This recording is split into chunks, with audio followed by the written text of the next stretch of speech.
Senator Payman.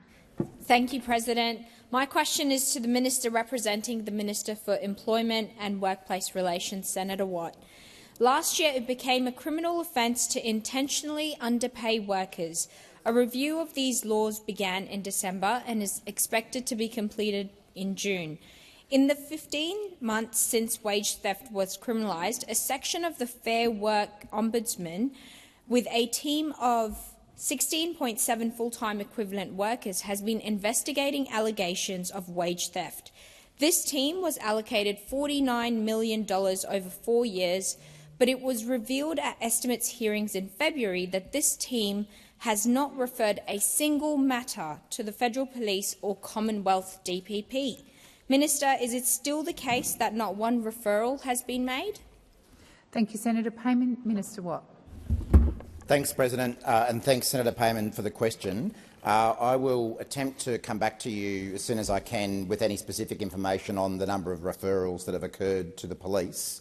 But what I would point out is that it took a federal Labor government to make wage theft a crime. We have known for many that, as long as anyone could remember, quite rightly, employees who stole from their employer could be subject to criminal sanction. But what was the case until this Labor government came along was that employers who deliberately stole wages from their employees could not be subject to criminal penalties, as they should be. That was unfair.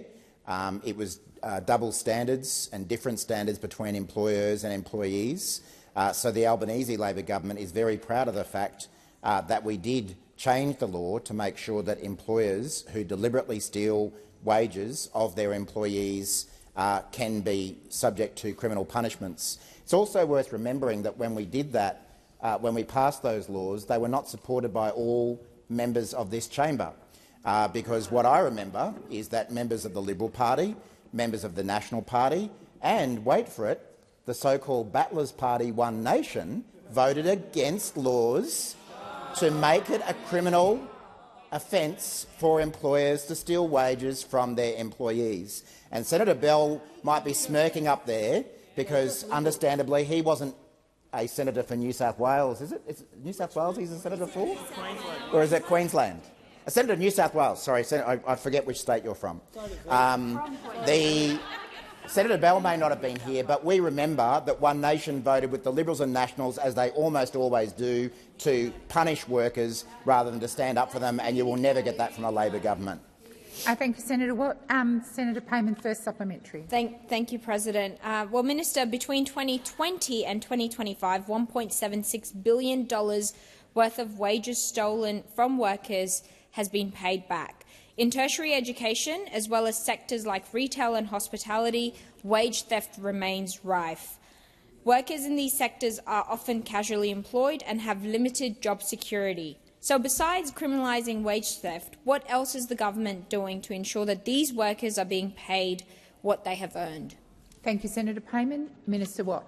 Well, what this Labor government is doing is putting in place the most worker and union-friendly laws that Australia has ever seen, because we proudly stand on the side of workers and their rights in the workplace, something you will never get from the Liberal Party, the National Party or the One Nation Party, who will always take the side of employers. Senator Cash has come into this chamber and said that they proudly stand on the side of employers, and we know that's what One Nation do, as well as the National Party. So we make no apologies whatsoever for passing laws that protect the rights of workers. And Senator Payman is correct to say that there are some sectors of our economy where we do see shocking rates of wage theft and other forms of exploitation, in particular hospitality and retail. So that's why we changed the law. I've already said that I'll come back to the senator with any information that I can about referrals, but our laws are completely focused on restoring the balance in the workplace relations system and making sure that workers get a fair go. The time for answering has expired. Senator Payman, second supplementary. Thank you, President. Minister, workers and taxpayers are paying millions of dollars to fund an office of 16 full-time workers who have not referred a single case as we know it since Senate estimates in February.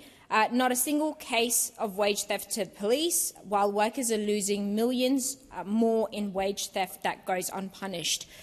Minister, was criminalising wage theft a performative reform, given it's costing workers more than it has returned to them? Thank you, Senator Payman. Minister Watt. Senator Payman, with the greatest of respect, I'm not sure you'd want to talk about performative acts in this chamber. What this government is about is serious action to support working Australians.